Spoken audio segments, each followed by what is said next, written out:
This video is for chapter 1.3 and 1.4 homework solutions.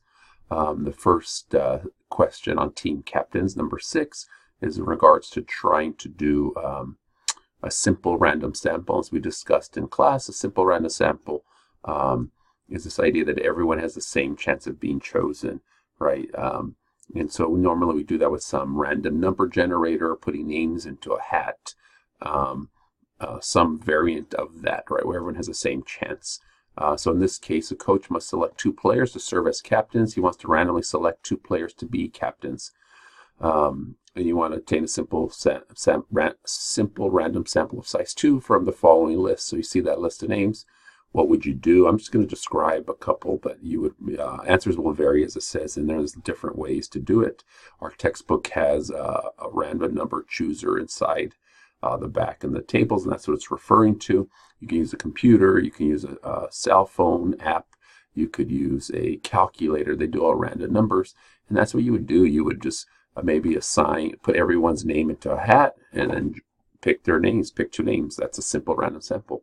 You would assign everyone a number. Maddie would get 1, Brianne 2, Evan 3, and so forth, and then you would use a random number generator to choose those numbers, and then those are the people that get chosen. So that would be a simple random sample. Okay, that's for 1.3, number 6. 1.4, that's a more complicated, we introduced more complicated methods of sampling. And again, the reason why we sample is we want some equal representation. We don't want to be biased in our choosing of people within our study. And so multiple methods have been created to do that. Simple random sample is 1.3.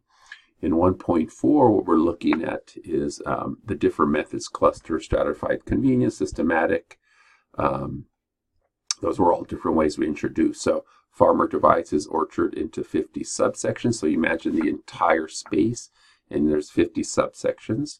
Randomly selects 4 and samples all the trees within those 4. That would be clustering, right? You break into groups, you choose some of the groups, and you then survey everyone from that group. That's different than a stratified sample. Okay, in a stratified sample, you break into groups like a number 18. You have freshman, sophomore, junior, senior, and graduate student, and then you take some from all of the groups. And so I know I said that in class 1. The cluster is you choose some of the groups and then survey all. And then in a stratified, you choose all the groups and survey some from all the groups. Okay, and that's a different method. That would be number 18. Number 19 is a convenience sample, which we don't prefer.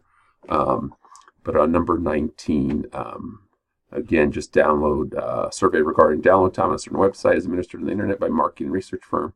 Anyone can take it. That's just convenience. There's no method. Okay, and that would produce a biased sample. Number 20, systematic.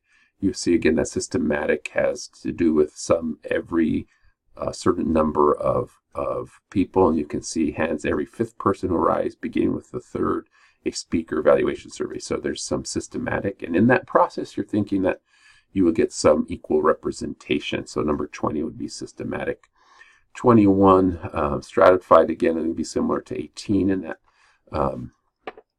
21, determine the DSL. And there's Sean divides up the day into 4 parts: morning, midday, evening, and late night, and then measures the connection speed at 5 randomly selected times during it. That would be a stratified approach. Okay, and then the last one, number 29, we're looking at which method.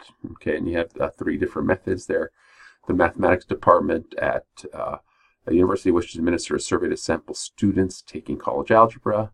The department is offering 32 sections, similar in class size, and a makeup with a total of 1,280 students. They would like the sample size to be roughly 10% of the population. Okay, how might the department obtain a simple random sample, a stratified sample, and a clustered? And so you have the results here.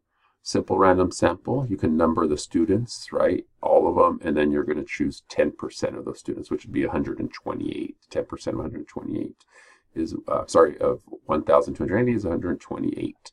And so you just randomly select them. That would be one way. You might want to put every name in a hat. That's 1,200. students and pick 128, you could do that too, but more than likely you just give a number to each of those students. Or all students have student IDs. Stratified sample, again, you're going to break into groups. So you could break into classes, and then you're going to choose some from each of the classes.